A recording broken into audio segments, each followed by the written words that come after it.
Yes, thank you.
In session. Good morning, you can be seated.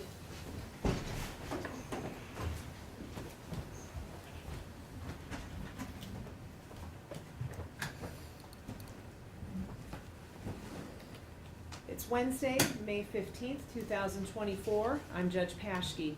We're on the record on case number 23C70, matter known as State of Ohio versus Brandon M. Morrissette.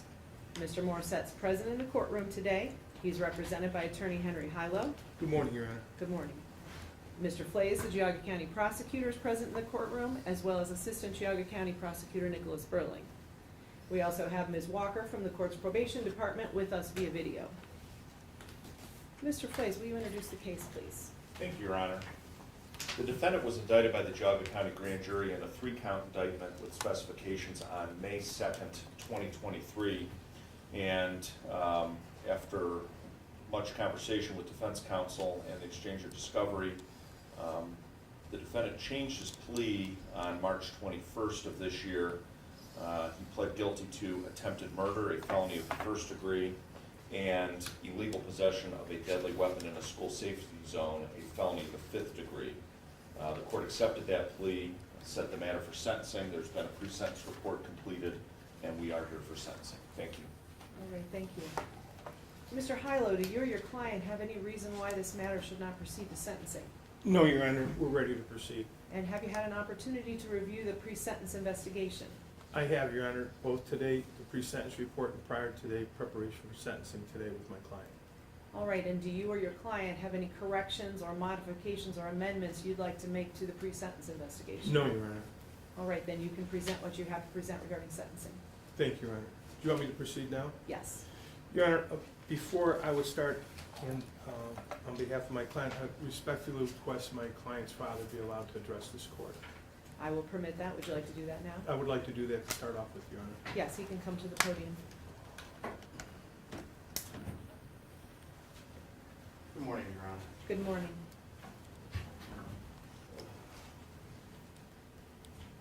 Sorry if I stumbled through. That's okay. Take your time.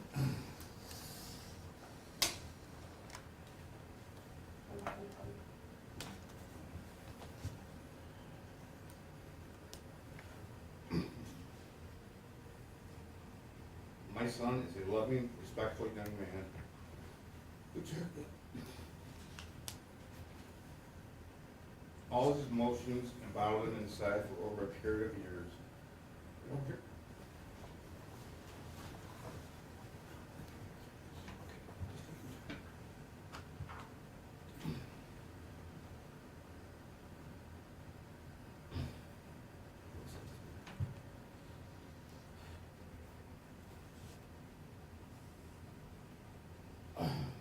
period of years in order to help me and his mother.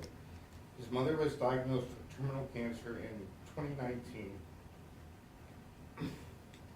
At the time, we tried to keep how bad the cancer was from him.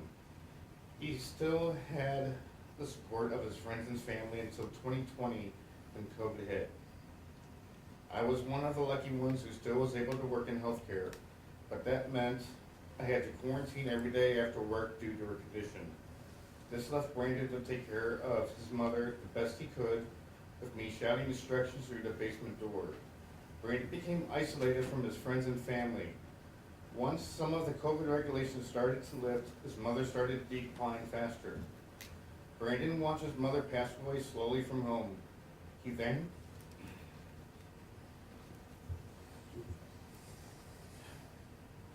turned to me to help me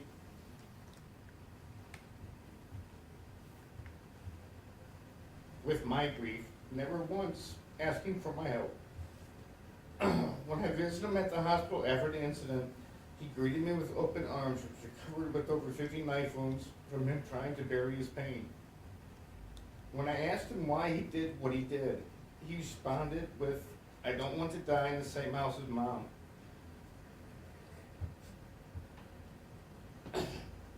Nor for you to find my body. I still believe the reason he left that bullet in the bathroom was for someone to call the police and he could die by suicide by cop. This is not an excuse for his actions, but meant for the court to understand that he's a loving and respectful young man who still has hopes and dreams to have a positive impact on society. Thank you. Your Honor, thank you. Your Honor, before I proceed, I just want to thank the probation department for the thorough report that was done here. I appreciate the time the court and the prosecutor's office have allowed us to resolve this matter. Your Honor, to articulate what took place that day, one has to look at the pre-sentence report and the surrounding facts. Things don't happen in a vacuum.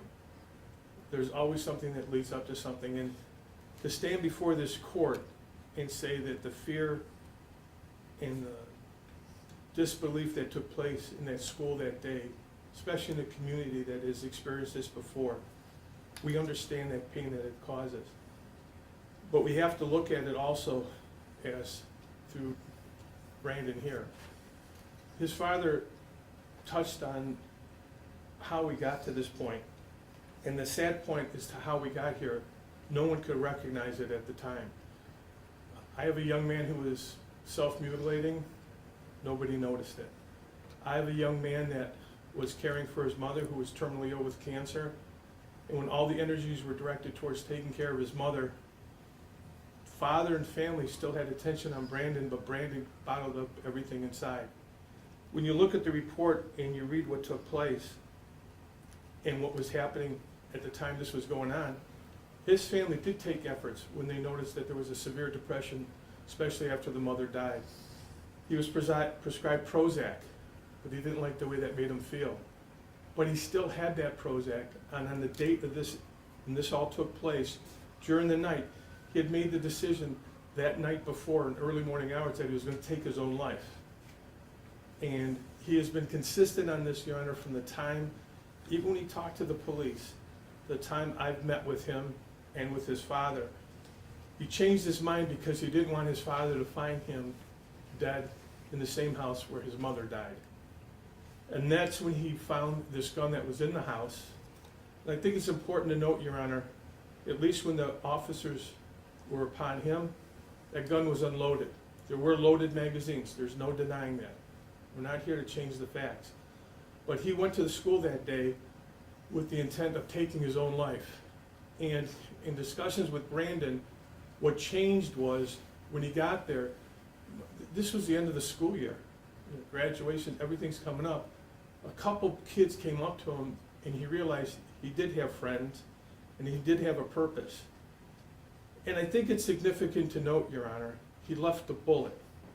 He put the bullet on the toilet with the specific intent understanding that he wanted someone to find him. And when they found him, he cooperated completely. Your Honor, it's really significant also to note that he cooperated with the authorities. Mind you, he was still under the influence of the medications that he had self-prescribing to himself, and also to the emotions of what took place. But he was totally honest about what's going on. I know that there's, and we'll hear from the state, and they've been very direct and forthcoming with everything. There were videos that he was going into videography.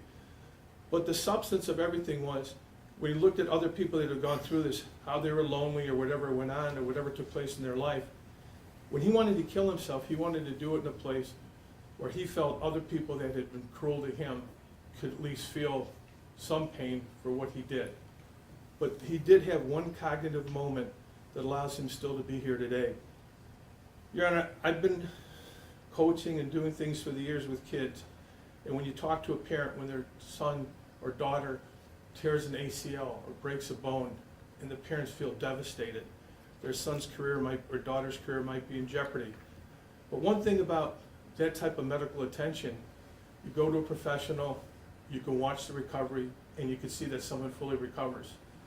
When you are keeping these demons inside you, and those closest to you don't even recognize them, that's sad.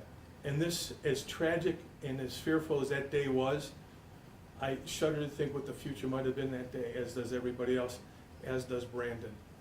Your Honor, since the court has overseen everything while he's been in the custody since April of last year, he's been involved in the programs there. He's 25 pounds heavier. He's medicated now. He thinks clearly now. He has no thoughts of hurting himself and or hurting others. And I think what's also significant, Your Honor, throughout all of this, he has never once offered an excuse or an explanation to say, well, it's really not that big a deal. He has done just the opposite. He knows what he's caused to other people. He knows the hurt he's caused his family. He knows the fear and hurt he's caused to this community. And he only knows that the only way he can prove it is by a life going forward that ultimately is returned to him, that he could be a solid member of the community. Your Honor, on his own, he wrote a statement, and he'd like to also address the court with your permission. And if we could do so right now. Yes. Thank you, Your Honor. Stand up, please.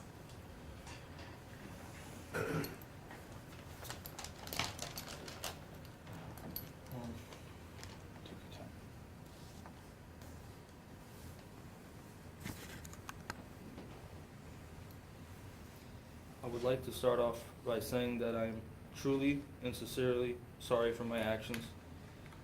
I did not mean to scare you all, and I am sorry for that. I also did not intend to cause any harm to anyone whatsoever.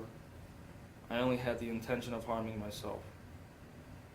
However, I do take full responsibility in my actions. And what I did was not right at all.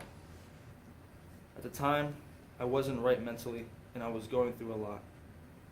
I was still having trouble processing my mother's death from cancer in 2020.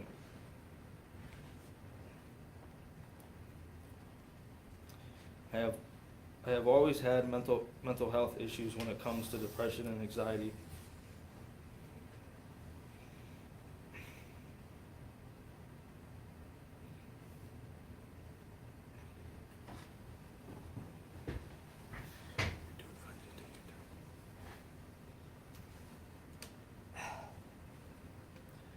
I was bullied when I was in middle school, and I've always had self-esteem issues. Many times I've thought about suicide, and some of those times I've tried.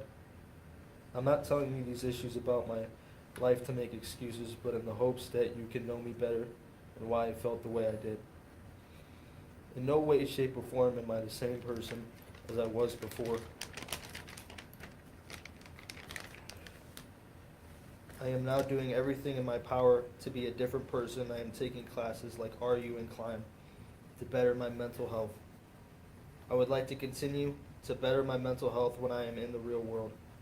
I do not want to go back to the old person I was. I want to better myself and accomplish my goals.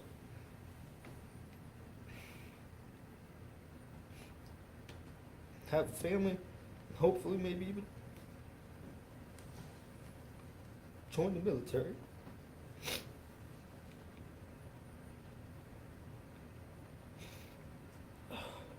I am not a bad person. All my life, I've been good.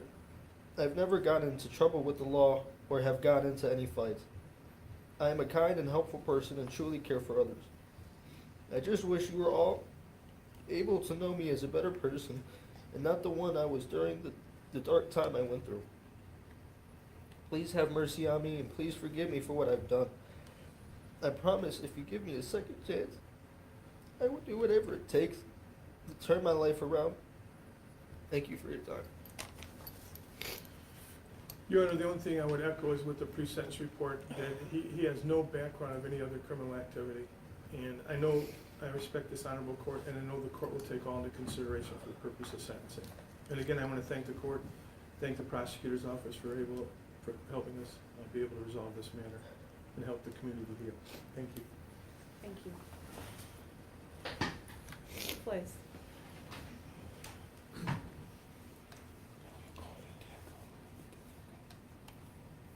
This certainly is a tragic situation, and the defendant's life has been tragic, his childhood's been tragic, and I agree with Mr. Hilo said there.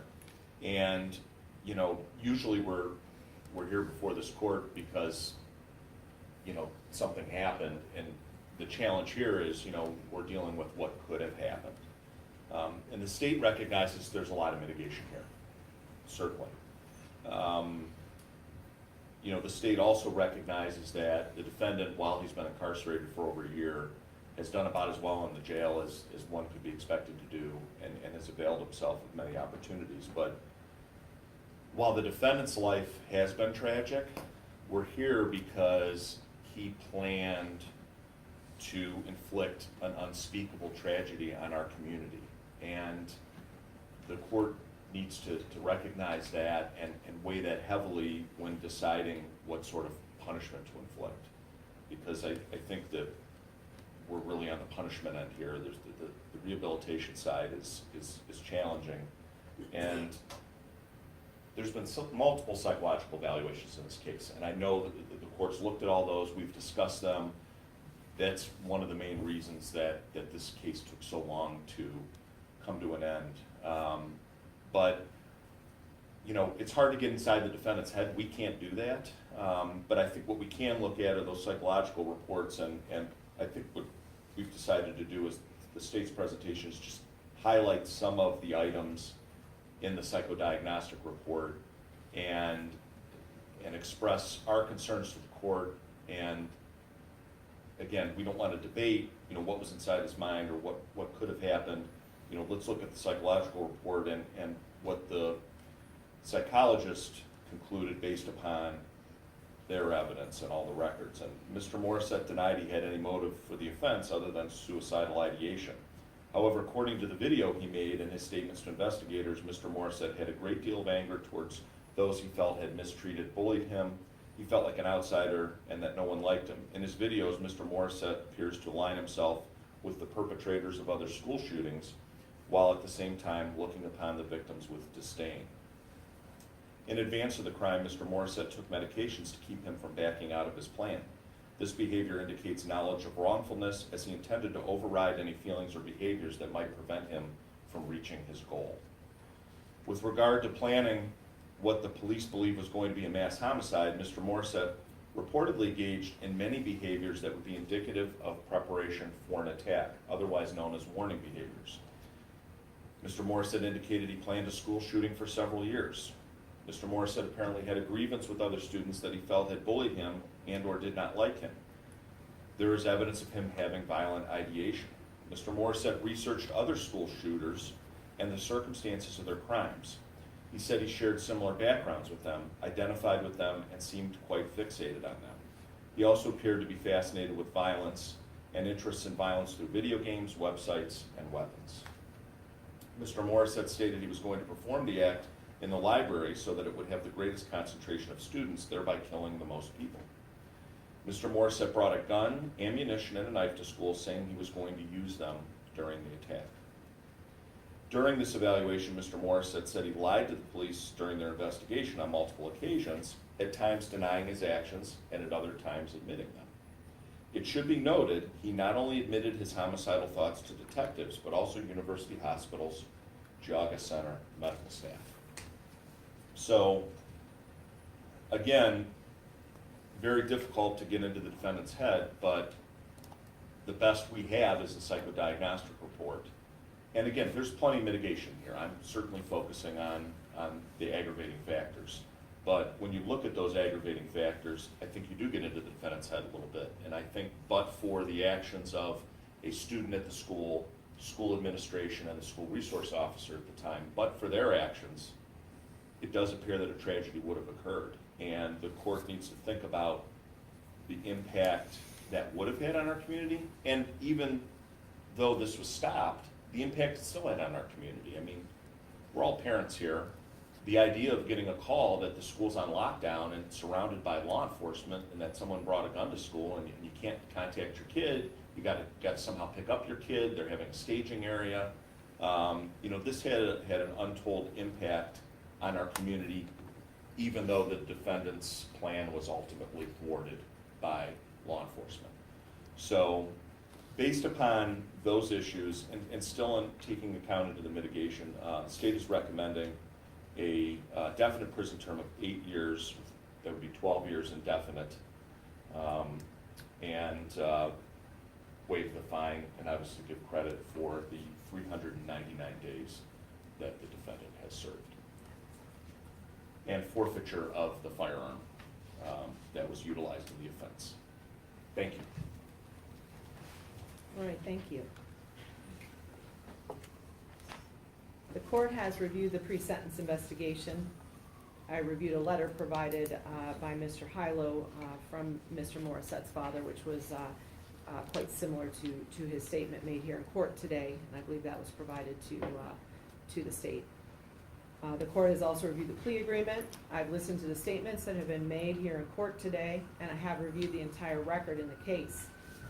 I've considered the purposes and principles of felony sentencing under Revised Code 2929.11, as well as the seriousness and recidivism factors under Revised Code 2929.12, including the seriousness of Mr. Morissette's conduct, the factors which make his conduct more serious, as well as factors which would make his conduct less serious. As far as factors which indicate conduct more serious, I do find that factors 1 and 2 discuss the injury and the physical, psychological, or harm to the victims, and I do find there was harm to the community, to the students, to their families, to the staff, to a number of people. I do find that there was psychological harm that occurred. The other factors, 3 through 9, I find do not apply in this case. Factors indicating conduct less serious under Revised Code 2929.12c, I don't find that any of those factors apply. Factors indicating defendant likely to commit future crimes under Revised Code 2929.12d, I don't find that any of those factors apply.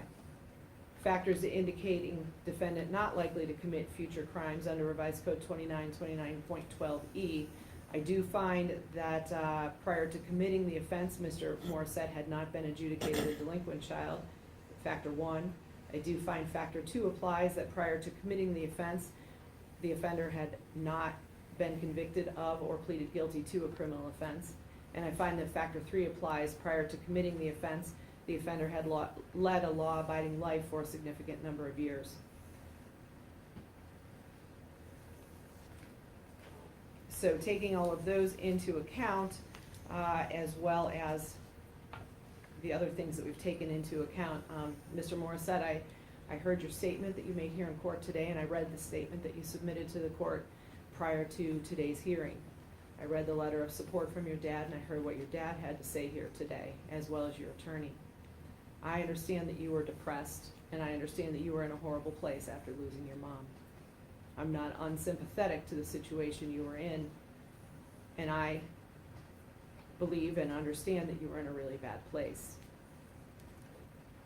But we did have, as Mr. Pleas pointed out, 2 evaluations from 2 psychologists who said that you knew the wrongfulness of your actions. This was not a snap, spur-of-the-moment decision. The evidence demonstrates that you had a plan. You've pled guilty to attempted murder. Mr. Flays referenced the videos on your phone, both the ones that you made and the ones that you watched. You also packed a gun and 3 fully loaded magazines in your backpack and took them to school with you. And regardless of whether we believe the version that you were going to just hurt yourself or whether we believe the version that you planned a shooting, it's clear that you did have the intent to use that gun in the school. Once again, based on what was found in the videos on your phone, based on the fact that you took 3 fully loaded magazines, the evidence does show that you planned to carry out a school shooting. You may have wavered back and forth, but at least that was a plan. Now, we know that no one was physically hurt by your actions that day, but we can't say that nobody was hurt. The entire community was terrorized.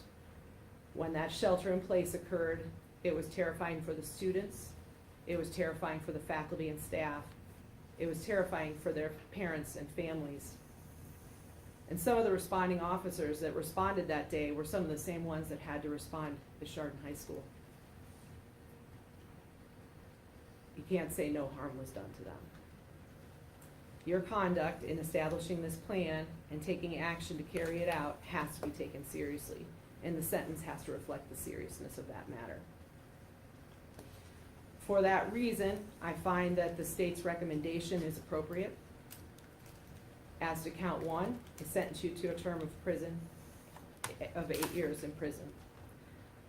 Due to the Reagan-Tokes law, then there would be an additional possible 4 years that would be at the discretion of the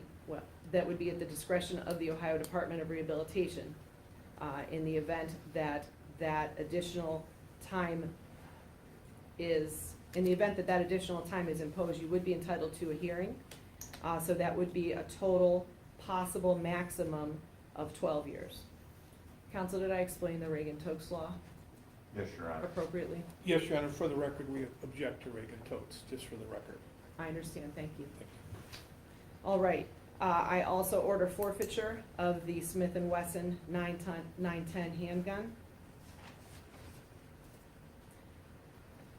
Then as to count 2, I order that you serve 12 months in prison and that be served concurrent with the sentence for count 1.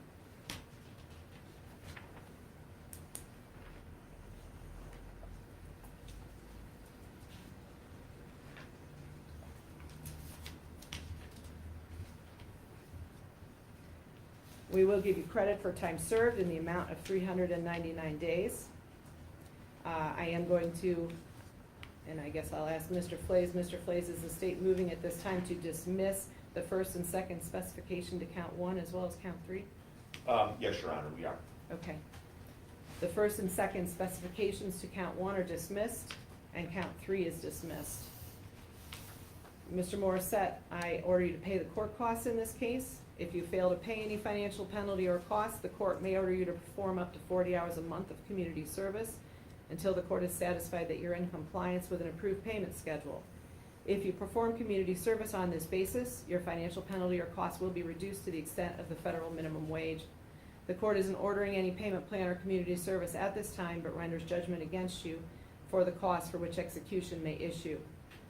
I will limit the amount taken from your inmate account while you're incarcerated to $5 a month toward that. I also want to go over your appeal rights with you. You have the right to appeal or seek leave to appeal the sentence imposed. If you're unable to pay the cost of an appeal, you have the right to an appeal without payment. If you're unable to obtain counsel for an appeal, counsel will be appointed at no cost to you. If you're unable to pay the cost of documents necessary to an appeal, the documents will be provided to you at no cost. You have the right to have a notice of appeal filed timely on your behalf.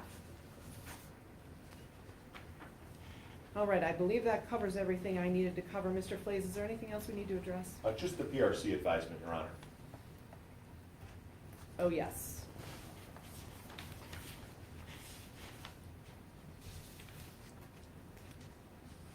You will be subject to a term of 5 years of post-release control under Revised Code 2967.28. If this period of post-release control is imposed following your release from prison, and if you violate the conditions of that supervision, the parole board may impose a prison term as part of your sentence of up to 1/2 of your stated prison term.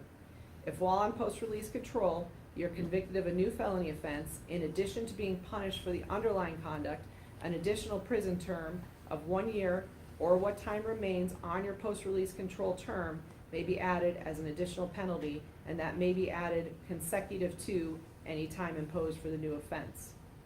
If you are also instructed that most prison inmates are eligible to earn days of credit against their prison sentences for participation in programs.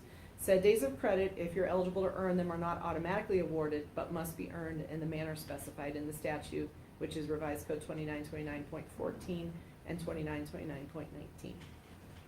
Mr. Pleas. Your Honor, just one clarification. For this particular offense, it's the post-release control is up to 5 years, but no less than 2 years. So 2 years is not subject to reduction by the parole board. All right, thank you. Mr. Morrissette, do you understand that with Mr. Pleas' correction? Yes, Your Honor. All right, thank you. Mr. Hyler, do you have anything? No, Your Honor. Thank you. Okay, all right, we're adjourned. Thank you. Thank you, Your Honor. We're gonna have to just stay seated for a moment.